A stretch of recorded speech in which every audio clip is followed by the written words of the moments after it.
Assalamualaikum warahmatullahi wabarakatuh. Kita samarikan pertemuan kita dari pertemuan 9 sampai pertemuan 15 dengan mereview materi kuliah ini. Harapkan ini bisa memberikan gambaran pada saudara-saudara tentang materi perkuliahan kita di paruh kedua semester ini. Baik, kita sudah membahas soal formulasi strategi versi Fred R. David. Itu ada 3 tahap. Tahap input itu terdiri dari matrik external factor evaluation, juga matrik internal factor evaluation, dan matrik profile persaingan. Kemudian dari tahap input itu kita akan lanjut pada tahap pencocokan, matching stage. Ada matrik SWOT, matrik space, matrik BCG, matrik internal eksternal, dan matrik strategi induk atau grand strategi matrix. Dan pada tahap keputusan kita ada matrik yang disebut dengan matrik QSP, quantitative strategic planning. Dari situ kemudian kita bisa summary-kan satu-satu. Pada tahapan input itu ada external factor evaluation dan internal factor evaluation, di mana dari matriks faktor kunci eksternal kita bisa peroleh skornya dengan bobot dikali ratingnya, maka kita akan peroleh skornya. Total skor itu 2,65. Itu yang eksternal. Sedangkan faktor kunci internal itu kita jumlahkan di situ, jumlahnya ada 285. Nanti kita lihat posisinya. Pada tahap pencocokan yang pertama kita bisa gunakan matrik SWOT, atau kadang-kadang ada yang menyebut juga matrik TOWS, tergantung perspektifnya lah. Di mana ada 4 kuadran, dari kiri ke kanan menggambarkan kekuatan dan kelemahan, internal, ke bawah, atas bawah ini namanya peluang dan ancaman. Sehingga dengan demikian di situ ada 4 strategi yang tidak spesifik, karena keempat-empatnya ada pada suatu organisasi dengan memanfaatkan, dengan melihat faktor-faktor kekuatan dan kelemahan serta faktor-faktor peluang dan ancaman. Strategi SO itu adalah strategi di mana organisasi punya peluang dan dia punya kekuatan. Sedangkan di strategi SW ada peluang tapi dia tidak punya kemampuan, dia kelemahan, sehingga harus memperbaiki kelemahan.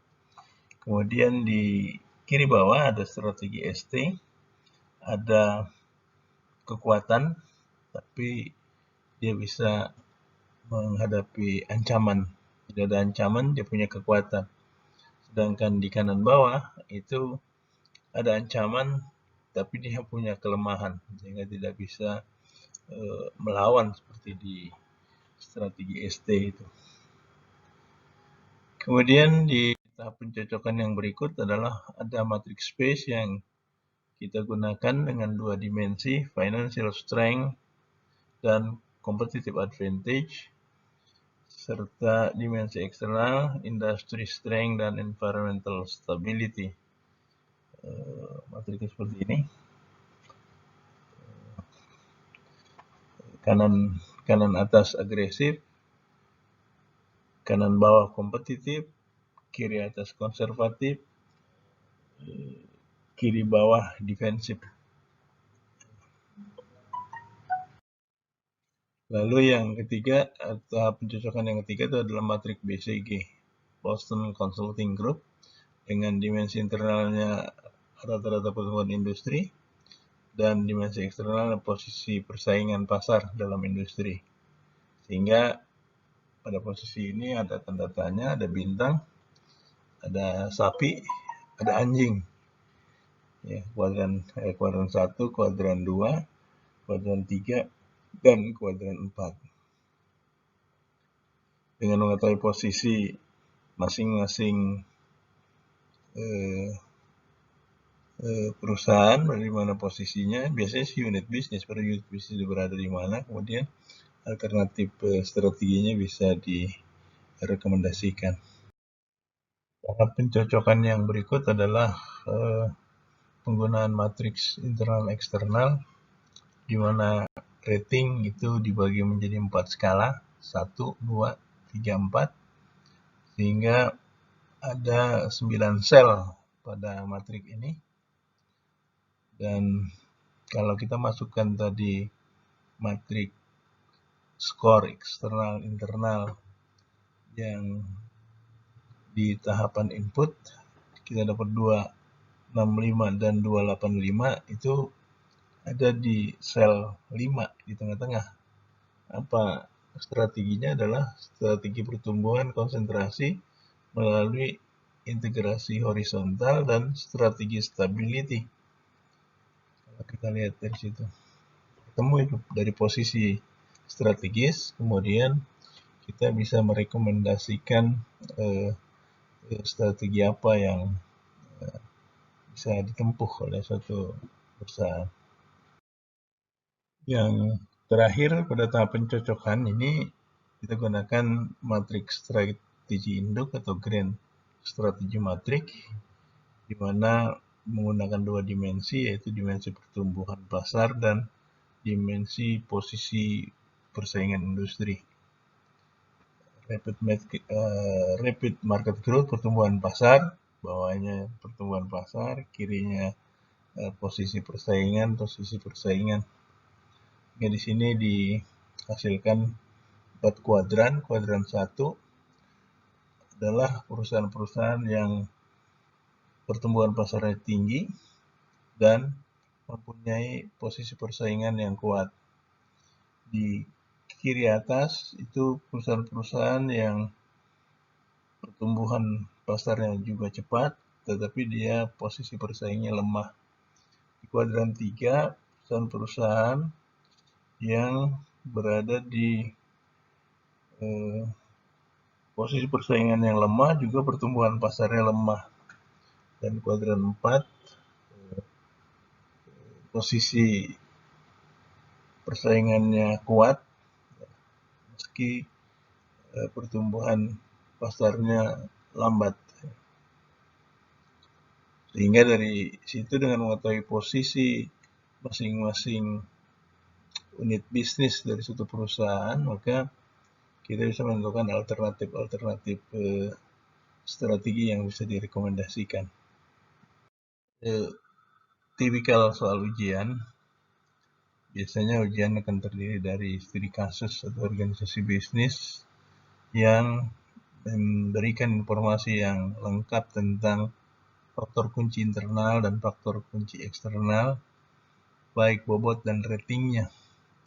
Sehingga tugas pertama yang harus saudara lakukan adalah perhitungan skor internal dan skor eksternal. Lalu pada tahap pencocokan dimulai dengan matriks SWOT, bagaimana saudara menyusun strategi-strategi melihat kekuatan, kelemahan, dan peluang ancaman yang dihadapi oleh suatu organisasi.